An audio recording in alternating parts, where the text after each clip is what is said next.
Welcome guys, I'm Legendary and this is the list of my top 10 games of 2025. This year I'm sorry, just one sec guys, one sec. Yeah, I'm recording. What is it? Why are you holding a calendar? So, I guess I have some explaining to do. Back in October of last year, I got super sick. I couldn't record any voiceover because I just didn't have a voice for like 3 weeks, which really sucked because I had a review completely written and ready to go that had to be scrapped and thrown out because I just couldn't record it. So I started working on my next review, and that one got behind too because I was already behind on the last one. And it was just this vicious cycle where like 4 times in a row I wrote a script, I went to record, realized this is like 2-3 weeks after the game is already out, there's no point in putting this out. And then my monitor died, and then I ran out of drive space, and have you seen the price of drives or anything computer related? Thanks AI, really love what you're doing here. So yeah, that was like super demoralizing. Cut to the middle of February. I knew I wasn't going to finish this video because I'd been planning a trip to Japan with my cousin for months at that point. And yeah, I got a bunch of footage over there. I plan on uploading vlog stuff eventually. I'm not going to make any promises because obviously you're here right now. You know how I am about time management when it comes to videos. Anyways, yeah, subscribe if you're interested in seeing any of that coming down the pipeline. So at this point, I think I've done 3 of these top 10 videos in the last few years, and every single time they have been late. So at this point, I just figured it's tradition. I'm going to take my time with this and put it out whenever I can. I'm not going to rush it. I'm just going to count this as a big break, a big vacation that lasted half a year. Wow, that sucks when I put it that way. Anyways. For the last couple of years, I've always led with the statement about the decline of the video games industry. You know, mass layoffs, union busting, AI replacing people, all of that. And it's only gotten worse. As much as I want to beat that same drum again, advocating for the overworked and underappreciated developers, have you seen everything else around right now? It sucks. I can't be the doom and gloom guy again this year. I need to stay positive, at least when it comes to my favorite hobby. The message I want to send out to everyone this year is stick close to your family and friends, keep a lookout for your communities, and try not to support terrible people doing terrible things. That's all I've got. Hopefully things will improve. That being said, at least 2025 had some great games. We got hit after hit after hit, like beloved series coming out of hibernation and innovating on their ideas, brand new IPs materializing out of thin air and becoming household names overnight, long-awaited sequels to some of the most well-received indie games of all time, causing AAA titles to shuffle their releases around the calendar year. Some truly crazy things happened in gaming last year.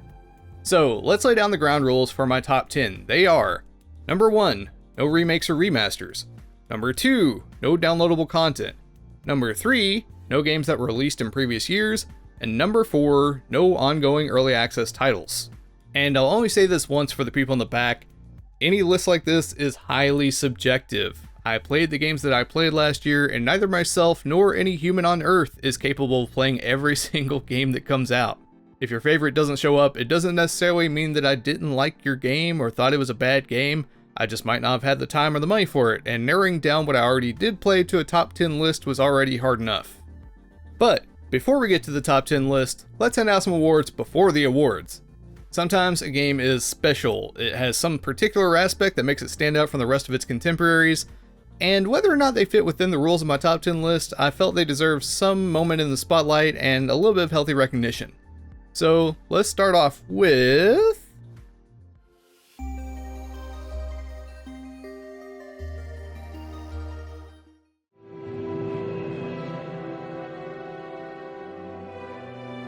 The original version of The Elder Scrolls IV Oblivion is one of my favorite RPGs of all time and was my very own entry point into the Elder Scrolls series. It was unlike anything I'd ever played before, and I've got a lot of fond memories of wandering the lands of Cyrodiil, taking quests from NPCs, diving into dungeons, collecting pocketfuls of junk, and closing shut the jaws of Oblivion. Thanks, Patrick Stewart. After a not at all leaked reveal of the remaster and subsequent shadow drop the day after, I couldn't help but submerge myself deep into the world I fell in love with as a teenager once again. Virtua Studios took great strides to make the visual quality of the game match the version of the game we remember in our heads when we're fed nostalgia through rose-tinted goggles. It still feels like the same old Oblivion with hilarious warts and all, but much easier on the eyes, and I think that's all we could have ever wanted.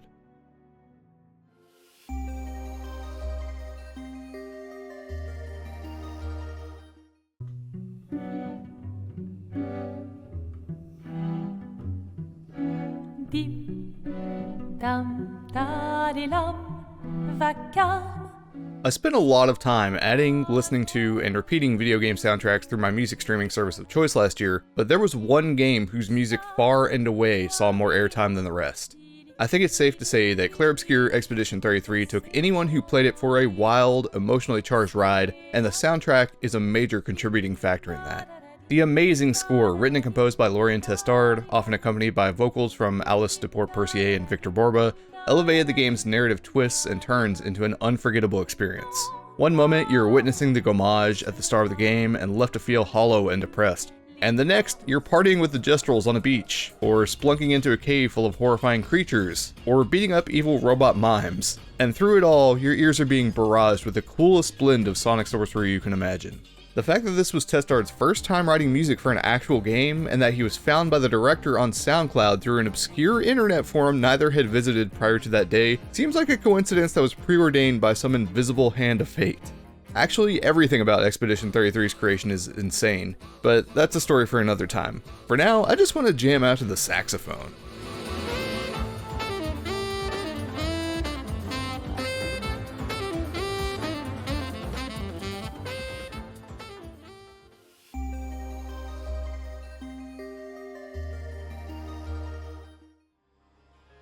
Keeper is a game from the wonderful folks over at Double Fine. You probably know them as the makers of Psychonauts, Brutal Legend, or the people behind the indie game festival Day of the Devs. It's a 4 to 5 hour journey through a bizarre world where you play as a sentient lighthouse who befriends a little bird creature to team up and solve puzzles. And yeah, it's about as weird as it sounds for the jump, and it gets even weirder the longer you play. But this is that good kind of weird. That creative kind of weird that only a company like Double Fine can get away with. And visually, it goes to some really ludicrous places by the end. I wish I could show or tell you more about it, but instead, I'll just say you should play for yourself because I wouldn't dream of spoiling those parts of the game. You'll just have to trust me on this one.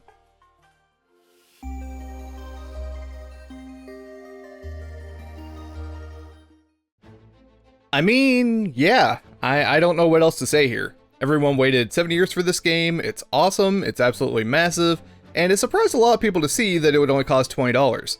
Lots of big studios and Team Cherry's fellow indie game developers alike had to reach out on social media to remind people that games like Silksong are an event, and not, in fact, the norm. Trying to compare the value that most other games present when releasing new at $20 to Silksong is a fool's errand, because this is an anomaly like no other. There's over 60 hours of content here if you really want to pry at every corner of the map to reach 100% completion. And that feels unreal at a time when AAA games will gladly charge you $20 for a single reskin of a single character in their games. Normally, I'd warn anyone curious about Silksong of the level of challenge it poses to the player, since it's a pretty difficult game to progress through. But for $20, even if you only end up spending a few hours playing it and don't fall head over heels, that's way more bang for your buck than you get just about anywhere else. Bonus! While I was writing the script, Team Cherry announced a free DLC expansion called Sea of Sorrows coming later this year, so you can probably go ahead and tack on another 10 to 20 hours of content there. Assuming, they keep it as DLC and don't turn it into another full game like Silksong. I guess what I'm saying is don't try to schedule any time off from work just yet.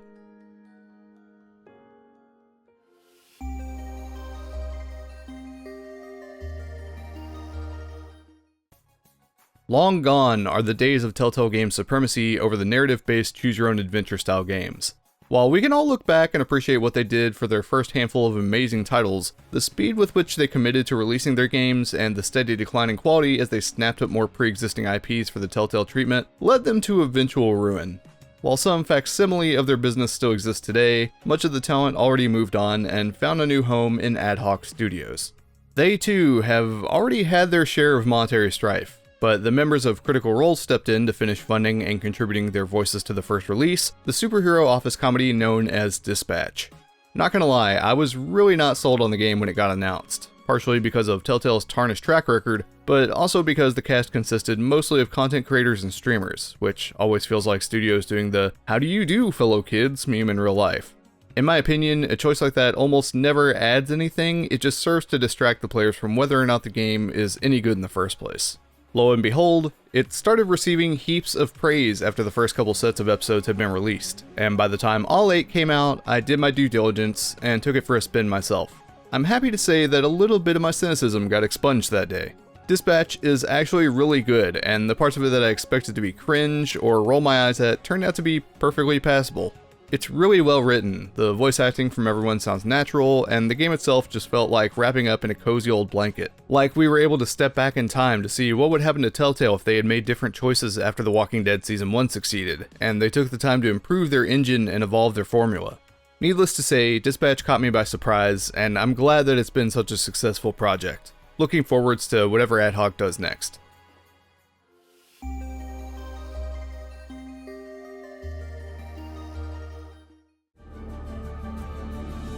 The first Moonlighter is a game that I caught onto a little bit late. After playing through the 2021 game Death's Door, I was drawn in by the fact that the composer, David Finn, wrote the music for both games. I was already aware of Moonlighter's existence and loved the concept of mixing a dungeon diving roguelike with a shopkeeping sim, but that last little nudge from the auditory side finally got me there. The sequel, Moonlighter 2: The Endless Vault, is currently in early access, and while David Finn sadly didn't return for this one, Digital Sun managed to pick up Christopher Larkin of esteemed Hollow Knight fame. I'd say he's definitely up to the task. Soundtrack aside, Moonlighter 2 departs pretty far from the visuals and the gameplay that the original is known for. I think the 3D isometric style is a little bit more generic and lifeless feeling than the overhead pixel art they started with, but that change gave them more flexibility to play with the depth of the arenas and to improve your movement and combat abilities. I can say firsthand that getting into fights feels much smoother, and you have more options at your disposal like a gun to shoot distant enemies to keep momentum rolling ever forwards. The backpack system has also been retuned, turning it from a loot hoarding simulator where you hold on to as many stacks of items as you can possibly find, into a thoughtful minigame where curses and buffs on items affects the ones around them, and can enhance their quality to sell at the shop for a higher price later. Now, not every player will be a fan of the changes made to the sequel. These were risky trade-offs, and the devs knew they were performing a delicate balancing act. They've been pretty forward with the community while taking feedback in forums and on social media, and it seems like they're actually listening and trying to find a happy medium where they can. While they haven't cemented any dates yet, they've created a general roadmap for the future of the early access period that promises to add one new zone and additional improvements per update, up to its eventual 1.0 release that will also put it on consoles. But from what I've already seen and played, I love it. It's got really good bones to build on top of, it's fun and addicting, and I remain excited to see how this quirky little game continues to evolve.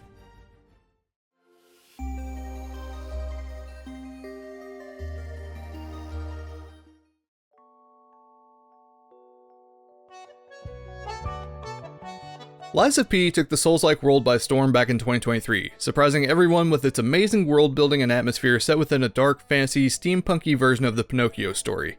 It was beautiful, it was grotesque, and it was backed up by some exquisite gameplay that rivals even the best in the genre, FromSoft's Dark Souls games themselves. Now, if you finished the game, the ending teed up the promise that the series would continue, albeit in a very different context. Don't worry, I'm not going to spoil it here, but I'll say that it's very exciting to think of the creative possibilities they're opening up to. For the DLC, the devs took a direction that adds a different twist and wraps back around on the game's story. Rather than progressing towards that future prospect of a sequel, Pinocchio ends up traveling back in time for a prequel that gives you a new perspective on the events that transpired at the beginning of the fall of the city of Krat. It connects some of the missing dots between the puppet frenzy, the spread of the petrification disease, the stalkers, and the other elements that played out in the background while you were busy transcending puppethood and claiming your humanity. It filled in a lot of gaps with the lore that the players had questions about, gave us all new quirky weapons to play with that use some fun gimmicks, some wildly unexpected environments for this genre of game, and really memorable new boss fights that only make the narrative that much sweeter. The soundtrack continues to be just as brilliant as the base games, including new records to collect, and if you weren't already a fan of the accordion, piano, and violin, you will be. Overture alone runs for roughly 10 to 20 hours, giving players a good bit of content to chew through while waiting for a proper follow-up. If you haven't returned to Lies of P since Overture was released, I highly recommend it. Alright, that's all the special awards wrapped up. Before we move on, maybe take the time to like the video and subscribe if you like what's going on. And now, on with the show!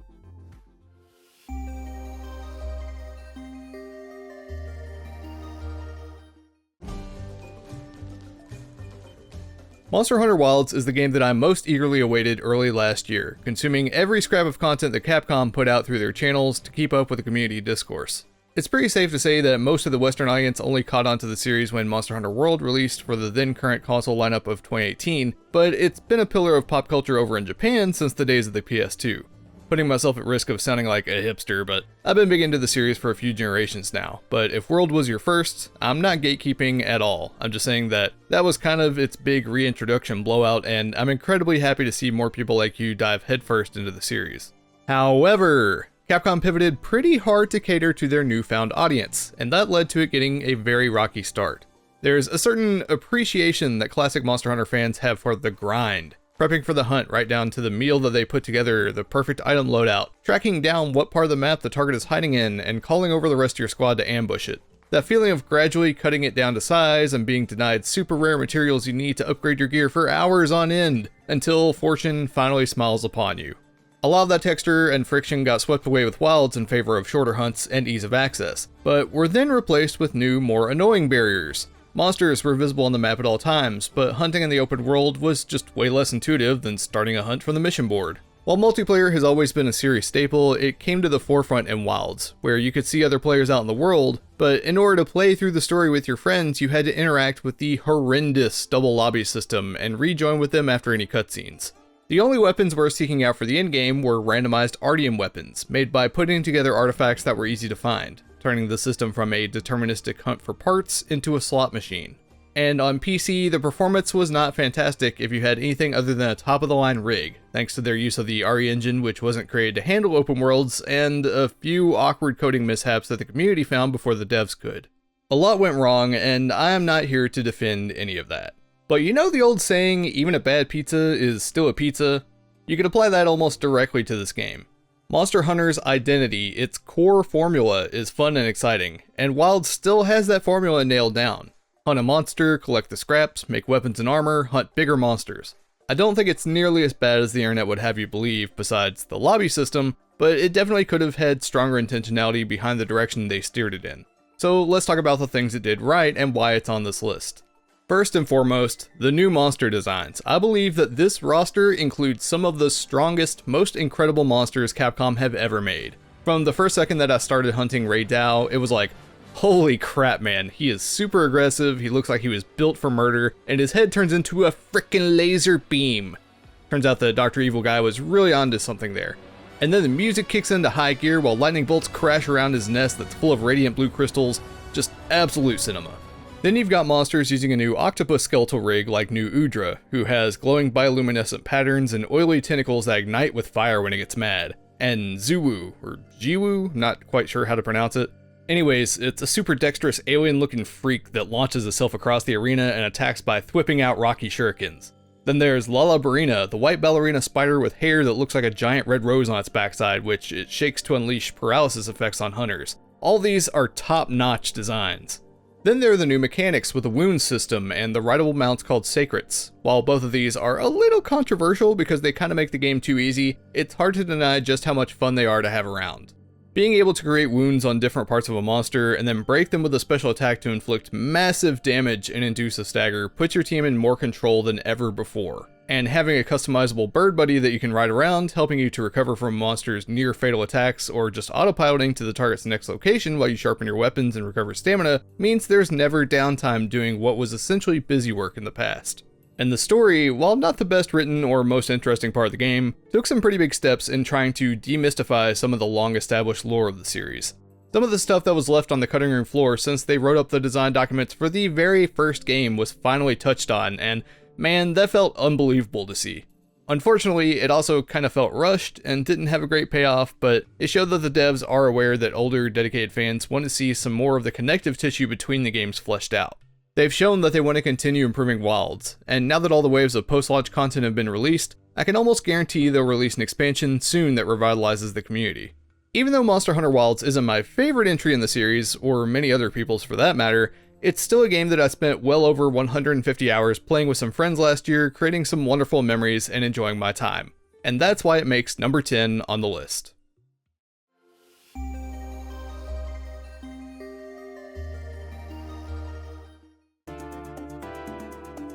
I already opened with my introduction to Dispatch a few minutes ago, so we don't need to dive deep into that, but it is a game that I had a very hard time putting a number on. To those unaware of what Dispatch is, it could be described mostly as a narrative, choose-your-own-adventure style game. You step into the shoes of Robert Robertson, the third in the lineage of an Iron Man-like superhero called Mecha Man. Except just imagine if Tony Stark's grandson didn't like being a celebrity and didn't inherit any of the smarts. When his dad is murdered, Robert takes up the Mecha Man mantle to hunt down his killer. That choice leads to the suit getting completely junked and Robert seeking new employment. Enter the Superhero Dispatch Network and the lowly Z-Team Heroes, part of the Phoenix program for supervillain rehabilitation. Robert gets put in front of a computer so he can issue dispatch orders to his rebellious comrades in the field, and it becomes clear very quickly that these people have zero interest in cooperating with each other or respect for his station as a dispatcher. Now, that is what the whole gameplay loop is. You send out your squad to do different missions, and when they return to base, you level them up in one of 6 different traits that makes them better at specific mission types in the future. Occasionally, you'll have to do a simple hacking minigame to get them out of a jam, then at the end of the shift, you watch all of the characters interact in the cutscenes, where you as Robert make choices with occasional QuickTime events. The gameplay isn't all too involved, and even though it gets a little more fun towards the back half, it never really breaks out of the mold it establishes from the start of episode 2. And as far as I can tell, there aren't even any fail states. You could just turn off the QTEs like I did, or even let the whole game play itself and watch it like a movie. A lot of people probably see that as a downside. However, the story and the character writing manages to tie everything together, and the conversations from the cutscenes flow naturally into the dispatching part and affect who you have available, the missions that show up, and the general mood of your team. And this is where the game truly excels. The vitriolic personalities of all the Z-Team members clashing with Robert's stoic, shut up and just get the job done attitude. The writing of the humor is crass and adult, very much giving off the same vibes as The Boys or Invincible, but it also manages to humanize its characters, at least some of them. Golem is, a giant clay monster, and Sonar is a man-bat that has some issues to work out, but we all have our flaws. There are a couple of characters to potentially romance, and a few different endings you can get, but it's more about the journey than the destination. Seeing the way that the whole squad learns to communicate and put up with each other's baggage, metamorphosing into a cohesive unit over the 8-hour runtime of the game is extremely entertaining. The story has tons of visual gags, unexpected beats, and heartfelt moments that make Dispatch a game that's hard to forget. So that's why it lands at number 9.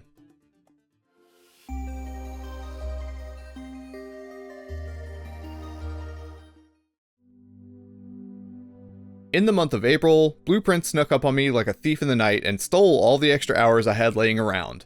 You play as Simon, a teenager whose great uncle passes away, leaving behind his inheritance, a mansion overlooking Mount Holly that can almost magically transform to add or remove rooms based on the owner's decisions. But according to his last will, earning the prize hinges on Simon's ability to find a secret 46th room hidden somewhere on the property.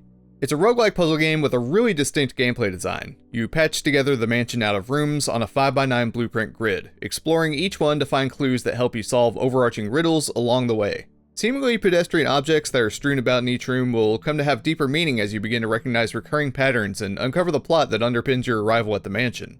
Who was your famed great uncle? Who are the staff that served him here? Why does this mansion exist in the first place? Where are your parents? And what is happening beyond the estate walls at Mount Holly? That's really as much as I can say about Blueprints, because teasing the answer to any of those questions risks contaminating your own experience. It's not secretly a horror game in disguise or anything like that, but it's just that Blueprints is almost like an escape room. Once you learn something about part of it, you won't be able to look at the rest the same way again. It plays pretty slowly, and writing things down in a journal or taking screenshots is absolutely mandatory if your brain isn't made like a steel trap. If you need help imagining what the gameplay is like, puzzle exploration games from the old days like Myst or Riven are similar, but much more antiquated by comparison. I quote-unquote beat the game by finding the 46th room after about 12-ish hours, but I fell deep into the well of mysteries and spent around another 40 hours playing. And what's crazy is that I was still discovering brand new things that long after the credits rolled. By the time I was done playing Blueprints, I had 2 Google Drive documents full of text and photographs to reference, and I still felt like I could fill out another one if I kept going. But for my own sanity, I set it aside to reclaim my time and started playing other games. But every now and again, that dangerous little voice in the back of my subconscious says, "Just boot up Blueprints again, you aren't finished yet." And that kind of scares me, because I had a great time with it.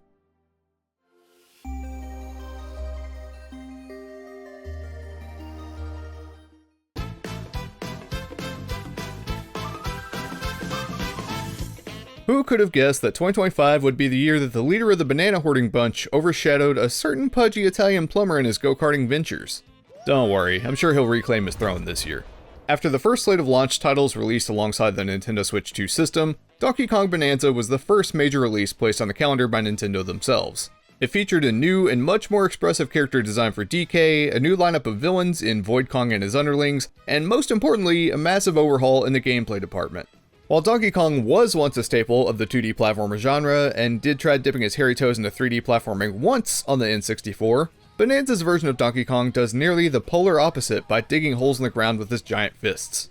Worlds that are designed to be torn apart chunk by chunk are left at the mercy of Donkey Kong's powerful punches, and the expression of the player holding the controller. And man, sometimes it just feels good to break stuff. I know that a lot of people weren't too pleased by this crazy new direction for the series, but it's like, what was the series' identity in the first place? What defines Donkey Kong? While I definitely hold some nostalgia for the old designs and games, they were never the most memorable or exciting on Nintendo's roster.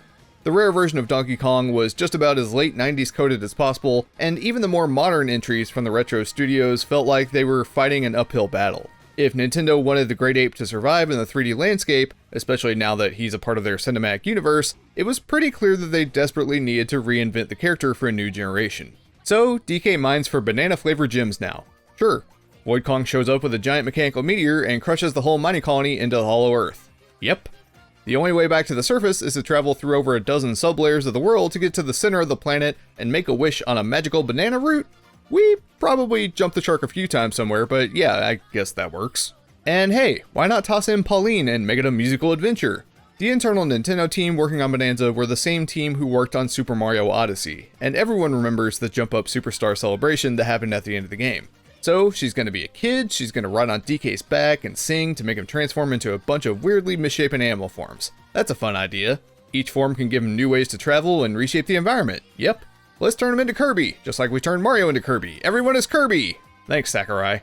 Really though, it was a whole lot of fun unlocking all the Bonanza forms and their unique abilities. I don't think they were all as brilliant as they could have been. A couple of them feel underbaked and underutilized, and honestly, you're probably going to choose to be the elephant like 90% of the time, but hey, at least they all get their own sick theme songs.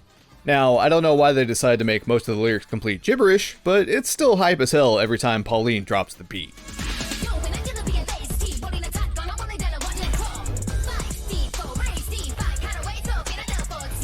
I would have placed this game a little higher on the list if the mill section didn't drag as much, and if some of the sublayers were better designed to accommodate the Bonanza powers that you get. But as it stands, Donkey Kong Bonanza had a lot of cool gameplay mechanics, awesome surprises to see along the way, and a finale that's unforgettable. If you know, you know. So for me, it gets put in number 7.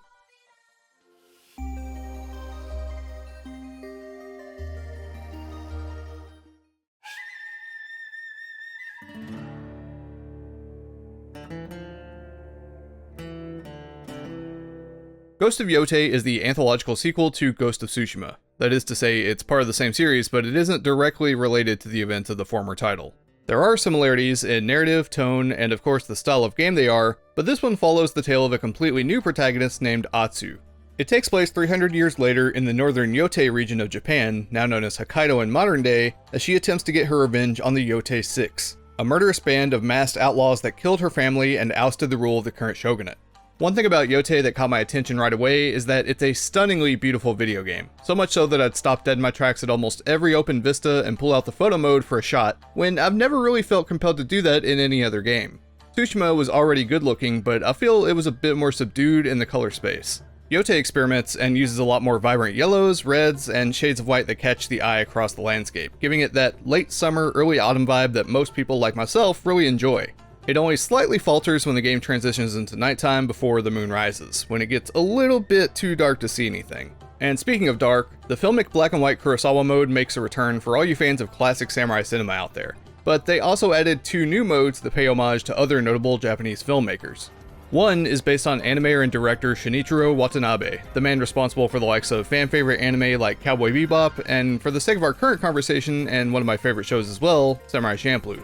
It shifts the normally quiet atmosphere of Yotei into a hip-hop driven adventure by adding lo-fi beats reminiscent of the ones that the series is known for.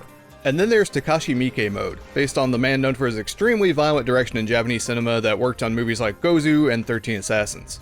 It brings the camera closer into a more cinematic over-the-shoulder view during combat and adds violent dismemberment and blood spurts.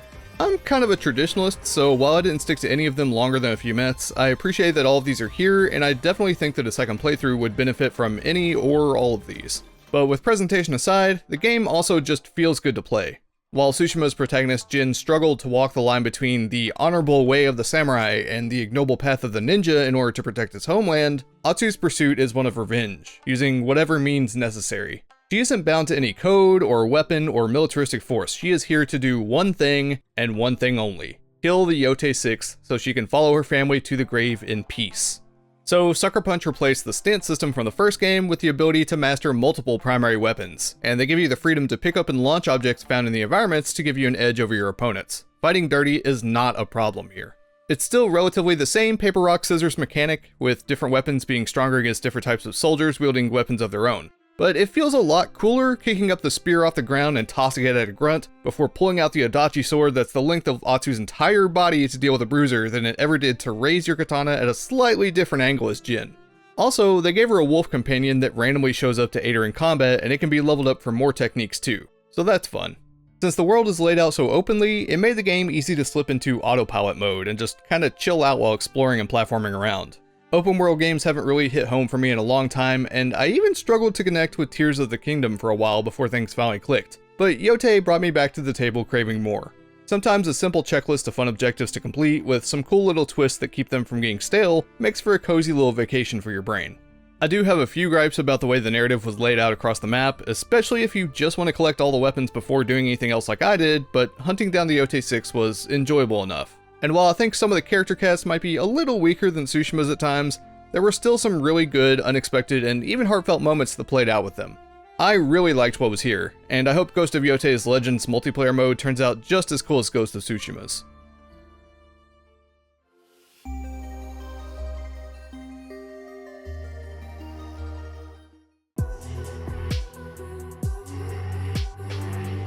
Ball Pit was last year's criminally addictive indie hit, brought to you by Kenny Sun and Devolver Digital. Babylon has fallen, a pit is all that remains, and you are in control of the treasure seekers who flock to the depths to claim its riches. It's a combination of many great ideas lifted from classic titles and other indie darlings alike, just with way more balls. Yeah, I've been waiting to drop that one for a while now. You get the satisfaction of smashing bricks like in Breakout, merged with the stress of an entire Tetra screen filling up with too many Tetraminos. It unites the auto-shooting, build-crafting, bullet hell, and town management sides of games like Vampire Survivors and Cult of the Lamb together, and it's all just so hard to put down. There is so much arcadey fun to be had here. You get characters with beginner perks and unique attributes, things like balls piercing enemies until they bounce off the back wall, or starting with balls that only do extra area of effect damage instead of direct hit damage, or shooting two different mirrored copies of half-damage balls in opposite directions, or even one that makes all the upgrade choices for you, so you can blame him for your terrible runs instead of yourself. And the upgrades you collect can almost exponentially expand your potential for whatever form of pure distilled chaos that you crave. Burn and poison enemies, jolt them with lightning or cause earthquakes, create hundreds of baby balls that scatter to every corner of the field, boost your damage with crits based on whichever side of the enemies they hit, shoot laser beams in every direction, and then fuse them together or even evolve them to have double or even triple the effects rolled into one. It's absolute insanity, and it doesn't get dull. Whenever you finish a run, you head back to town to harvest resources and construct buildings that boost the stats of your character's balls. Only, you don't build a functioning town like some ordinary management sim. You set down plots and resource nodes and then shoot your team through the pathways, and whatever things your line of guys ping pong off of gets built and collected. And if city planning isn't your thing, you don't need to min-max it, just make some corridors full of resources in the early game and come back to it whenever you want to unlock more stuff later. Seriously, just don't overcomplicate it.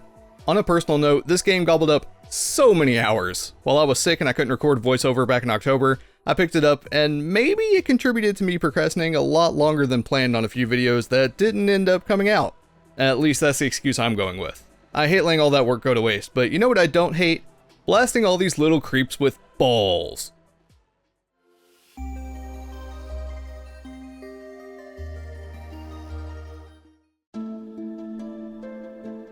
Yep, if you know me, you know I like my Metroidvania games. Of course, Hollow Knight Silksong was bound to show up eventually. The release of this game became the biggest meme on the internet, right up there beside the likes of GTA 6 and Half-Life 3, and that's saying something for such a humble little indie game.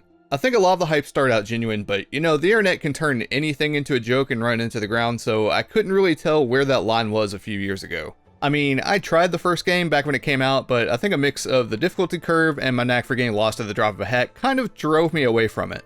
Whatever the case, I wasn't one of those people foaming at the mouth for Silksong. I was more interested in what a post-Silksong world would look like. Like, would this turn out to be the mega hit that all those voracious superfans wanted, or would Team Cherry stumble trying to meet their expectations? While I wouldn't say it set the world on fire, Team Cherry's heads definitely aren't planted on pikes outside their studio, and they haven't become walking pariahs of game dev, so I think I got my answer. It's just a really good, solid sequel, and another brilliant addition to the Metroidvania genre. There are some things I personally don't like about it. I think Hornet's downward diagonal jumping attack is awkward and stiff no matter if you're using the D-pad or the analog stick, and some of the runbacks to encounters feel way more punching than they should be, but Silksong does provide some methods to reduce these common pain points. And besides, those issues I have are only a small component of the total picture. To start, Silksong looks absolutely stunning. In the realm of 2D side-scrollers, I can only compare its visual strength to that of Ori and the Blind Forest or Will of the Wisps. There are little flourishes of extra detail and hand-drawn animations everywhere that brings it to life, and the backgrounds feel like they have actual depth thanks to Team Cherry's clever use of parallax scrolling. It has fantastic environmental storytelling, guiding your eyes and ears in directions that make you ask questions, only to give you the answers the longer that you seek them out. Its character roster is endearing and full of funny little guys that show up in the most unexpected places, and the overarching narrative woven throughout is top tier. Some of the bosses are the best I've had the pleasure of having my ass beat by, and that sense of slow power progression, both from the side of more gameplay additions and power-ups, and training your own brain to process enemy behaviors and react faster is something very special.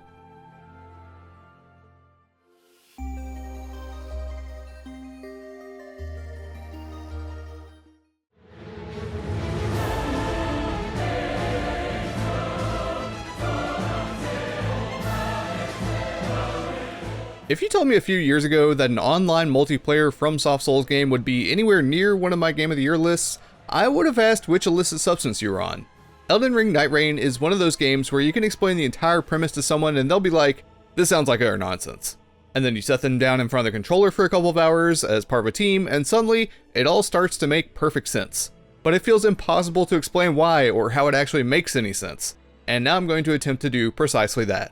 If you've played Elden Ring before but you didn't get an introduction to Night Rain last year, firstly, it's important to know that this is a standalone game and not DLC. It's a multiplayer-focused but not exclusively multiplayer roguelike version of Elden Ring. There's a condensed map for you to rush around collecting as many helpful weapons and items, complete with passive buffs and abilities, that you can find before the ring of damaging rain closes in on your team.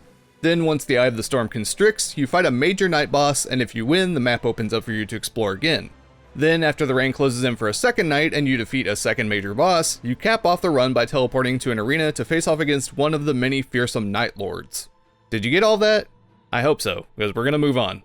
The gameplay loop is almost the antithesis of the original game. Instead of slowly and meticulously exploring, guarding your runes while just trying to make your way to that next site of grace, you are soaring across the map at breakneck pace and sprinting circles around enemies.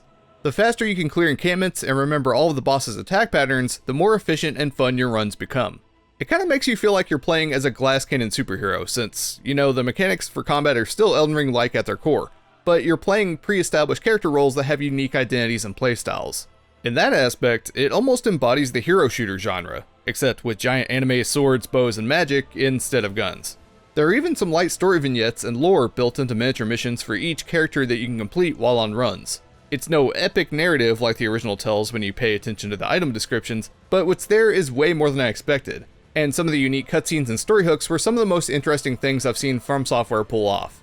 All of that, alongside the 150 or so hours I spent addicted to the grind for semi-permanent power and minor buffs that carry over between runs with a friend or two, made it a really memorable experience that I still find myself excited to jump back into all the time.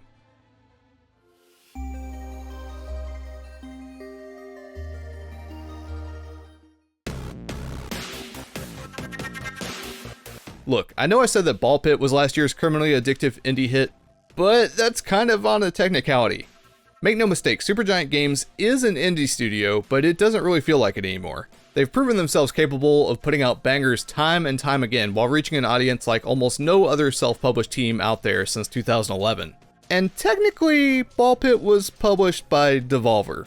But they still feel like a little publisher on a big playground, and it was still developed by a very small team.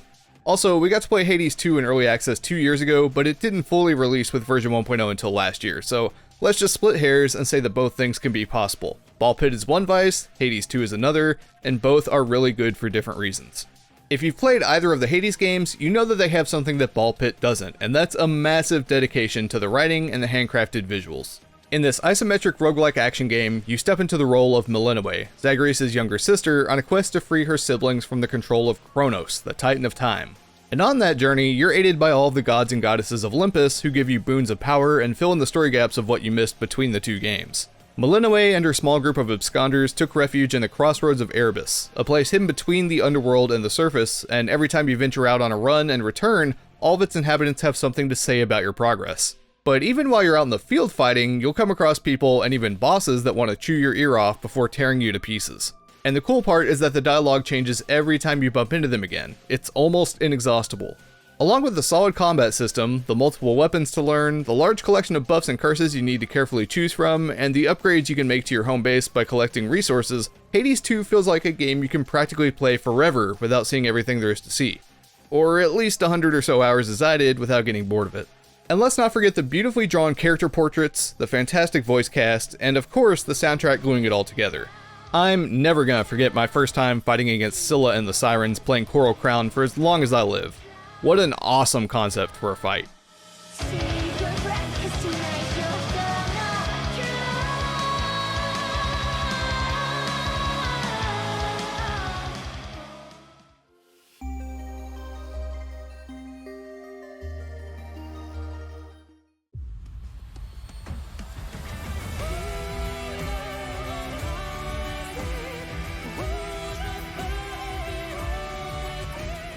While I loved Hades 2, Elden Ring Night Rain, Hollow Knight Silksong, and all the other games on this list, I fell in love with Clair Obscur Expedition 33.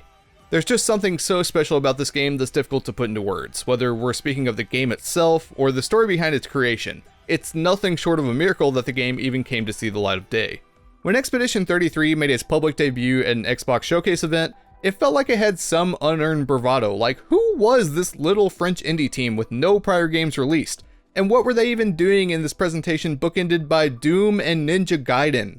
At first I was pretty dismissive. There's no way this game actually turns out as good as it looks and sounds on paper, right? I mean, it'll probably be okay, but I doubt some new indie dev can deliver a flashy turn-based RPG in 2025 that's any more than a flash in the pan. Man, am I happy to be wrong. That flash became a roaring inferno, and I will gladly eat my words. It's unapologetically inspired by old-school JRPG tropes, and the creators are not shy about that inspiration. But it also borrows mechanics and the attitude of modern action games, sports a pseudo-realistic look with a touch of whimsy, and an air of romanticism thanks to it taking place in a fantasy version of Belle Epoque, era France.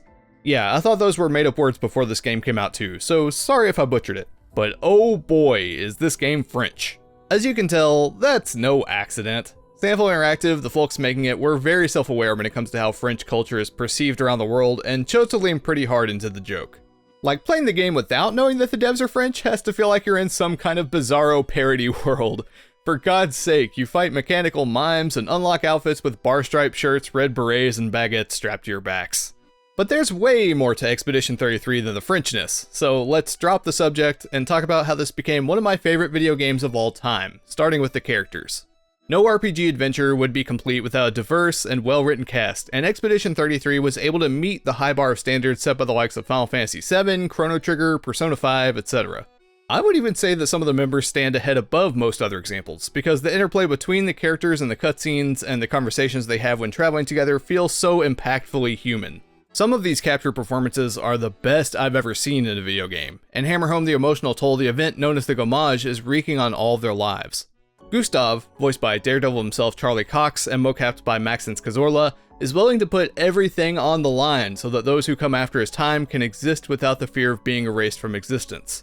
Maëlle, even though she still has several years before her time is up, goes with Gustav because she can't stand the idea of being separated from the only loose familial bond she has left, having already lost her real parents. Lune feels the burden of completing her parents' work and throws herself at the problem until she can't feel anything else. Every single person deals with the tragedy differently through their own coping mechanisms while trying to stay focused on their task, putting an end to the paintress who numbers all their days. They all act and react in the way that I imagine real human beings probably would under their given circumstances. And it's a beautiful display of emotion the whole way through. The music, again, is phenomenal. There are so many tracks that stand out and so many moments made extremely memorable by the way that the music fits together with the mood like a perfectly cut jigsaw piece. It made me laugh, it made me uncomfortable, it made me excited, and I'll admit it, it even made me cry a little bit. That's how you know it's good. I do have to wonder about experiencing this game when you understand the French language though, because the lyrics really just lay out the plot bare when you start reading them, forgoing any thought for spoiling what's around every plot twist. It seems like a bit of a strange choice, but since I'm only fluent in English and I was completely ignorant to Alice de Port-Percier dropping massive story-relevant bombshells every other encounter, it just felt like some really beautifully vocalized accompaniment. So yeah, definitely don't look up the lyrics if you want to hang on to the surprise. And how Expedition 33 feels to play is fantastic. The way it mixes turn-based combat with quick-time events for landing attacks, dodging and parrying feels so satisfying that it's hard to understand why it's taken so long for a system like this to catch on. Yeah, there are examples of something close to it like the Mario and Luigi RPGs, Mother 3, or even the ATB system in some Final Fantasy games, but there's nothing quite as simple or elegant as what this game accomplishes. Maybe now that Expedition 33 has gotten this style of gameplay in front of more people, it'll start to get more popularized down the road. But even if we have to wait for a sequel or a spin-off series from Samfall themselves, I'd be immensely excited. No spoilers, but there were many unanswered questions about the story left hanging by the end of the game. I could see the team taking the narrative in any number of directions and improving in the few places that didn't quite hit the mark, like the slightly awkward platforming that shows up a couple of times, or just how overwhelming the amount of Pictos and Luminos became when you're trying to upgrade everything. But thinking about the ways it could become even better just makes me remember all the things I absolutely adored about the rest of Expedition 33, and gets me excited about Samfall's future. For those who come after.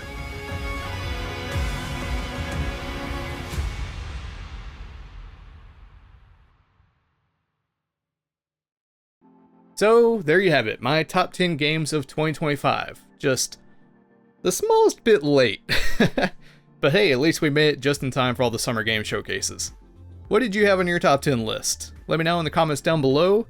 And as for now, I'm Legendary, and that's all I've got. See you around later. Bye.